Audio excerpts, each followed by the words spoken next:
തിരുവനന്തപുരം കാര്യവട്ടത്ത് അച്ഛൻ മകനെ വെട്ടിക്കൊന്നു. ഉള്ളൂർക്കോണത്ത് പുത്തൻ വീട്ടിൽ ഉല്ലാസാണ് മരിച്ചത്. പിതാവ് ഉണ്ണികൃഷ്ണൻ നായരെ കസ്റ്റഡിയിലെടുത്തു.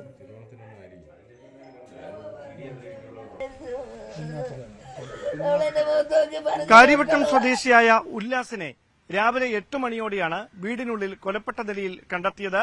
ഉല്ലാസിന്റെ പിതാവ് ഉണ്ണികൃഷ്ണൻ നായർ തൊട്ട് സമീപത്തുള്ള വീട്ടിൽ താമസിക്കുകയായിരുന്ന ഭാര്യ ഉഷയോടാണ് മകൻ വീടിനുള്ളിൽ രക്തത്തിൽ കുളിച്ചു കിടക്കുകയാണെന്ന കാര്യം രാവിലെ 8 മണിയോടെ അറിയിച്ചത്. തുടർന്ന് ഇവർ വീടിനുള്ളിൽ എത്തി നോക്കുമ്പോൾ മകൻ മരിച്ച നിലയിൽ കണ്ടെത്തുകയായിരുന്നു. ഉടൻ തന്നെ പോത്തൻകോട് പോലീസിനെ വിവരം അറിയിച്ചു.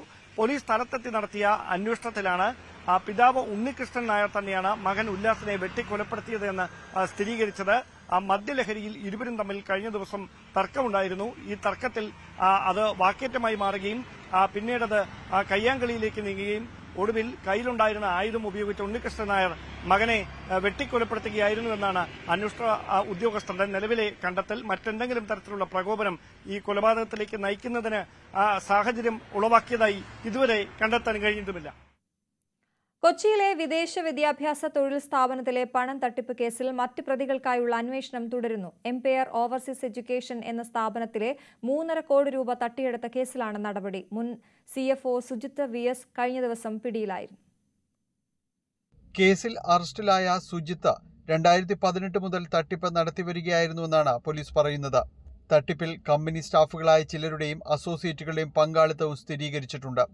ആഡംബര ജീവിതം, വിദേശയാത്രകൾ എന്നിവയ്ക്കായി പണം ചെലവഴിക്കുകയും പെട്ടെന്നുള്ള സാമ്പത്തിക വളർച്ച ഇവർ നേടുകയും ചെയ്തു.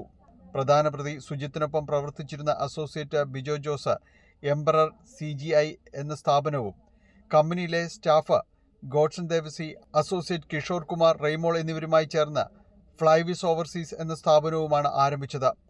കൂട്ടുപ്രതികളിൽ ഒരാളായ റനീഷ് ഗോവിന്ദ് തൃശൂരിലെ Kerala necessity cooperative agro processing സൊസൈറ്റിയുടെ മാനേജിംഗ് ഡയറക്ടറായിരിക്കുമ്പോൾ സ്ഥാപനത്തിൽ രേഖപ്പെടുത്തിയ സംശയാസ്പദമായ വളർച്ചയും അന്വേഷിച്ചുകൊണ്ടിരിക്കുകയാണ്. രേഖകളിൽ കൃത്രിമം കാണിച്ച കമ്പനിക്ക് വരുമാനമില്ലെന്ന് കാട്ടിയായിരുന്നു തട്ടിപ്പ് നടത്തിയിരുന്നത്. ഓഡിറ്റ് റിപ്പോർട്ടുകളും ബാങ്ക് ഇടപാടുകളും കേന്ദ്രീകരിച്ച് അന്വേഷണം പുരോഗമിക്കുകയാണ്.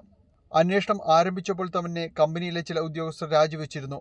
ഇതിനെ തുടർന്ന് ഇവരുടെ ബാങ്ക് വിവരങ്ങളും മറ്റും പോലീസ് ശേഖരിച്ചു. കമ്പനിയുമായി സഹകരിച്ചിരുന്നവരും തട്ടിപ്പിന് കൂട്ടുനിന്നതായി തെളിഞ്ഞിട്ടുണ്ട്. ഇവരുടെയെല്ലാം അക്കൗണ്ടുകളിലേക്ക് വൻതോതിൽ സുജിത്ത് പണം അയച്ചിരുന്നു.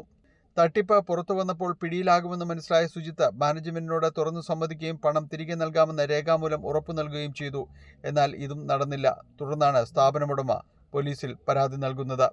കേസിലെ 13 പ്രതികളിൽ 4 പേർ കമ്പനി സ്റ്റാഫുകളാണ്. കേസിൽ കൂടുതൽ അറസ്റ്റുണ്ടാകുമെന്ന് എറണാകുളം സൗത്ത് പോലീസ് വ്യക്തമാക്കി. ന്യൂസ് 18 കൊച്ചി. അതേസമയം കൊച്ചി വിദേശ വിദ്യാഭ്യാസ തൊഴിൽ തട്ടിപ്പ് കേസ് പ്രത്യേക സംഘം അന്വേഷിക്കുമെന്ന് പുട്ട വിമലാദിത്യ. 26 കോടിയുടെ തട്ടിപ്പ് നടന്നിട്ടുണ്ട്. ചില നിർണായക വിവരങ്ങൾ ലഭിച്ചുവെന്നും കമ്മീഷണർ പറഞ്ഞു. സൈബർ പോലീസ് സ്റ്റേഷനിൽ രജിസ്റ്റർ ചെയ്ത ഒരു 25 കോടിയുടെ സൈബർ തട്ടിപ്പിൽ ആൾറെഡി ഒരു സ്പെഷ്യൽ ഇൻവെസ്റ്റിഗേഷൻ ടീം രൂപീകരിച്ചിട്ടുണ്ട്. അത് DCP മഹേഷ് അദ്ദേഹത്തിൻ്റെ നേതൃത്വത്തിലാണ് രൂപീകരിച്ചത്. അതിനകത്ത് അത് ACP അന്വേഷിക്കും, ACP തൃക്കാക്കര.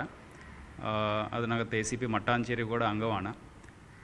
കേസിൻ്റെ റിവ്യൂ നമ്മൾ നടത്തിയിട്ടുണ്ട്, ആവശ്യമുള്ള നിർദ്ദേശം നൽകിയിട്ടുണ്ട്. അതുമായി ബന്ധപ്പെട്ടുള്ള എല്ലാ കാര്യങ്ങളും നമ്മൾ ചെയ്യും.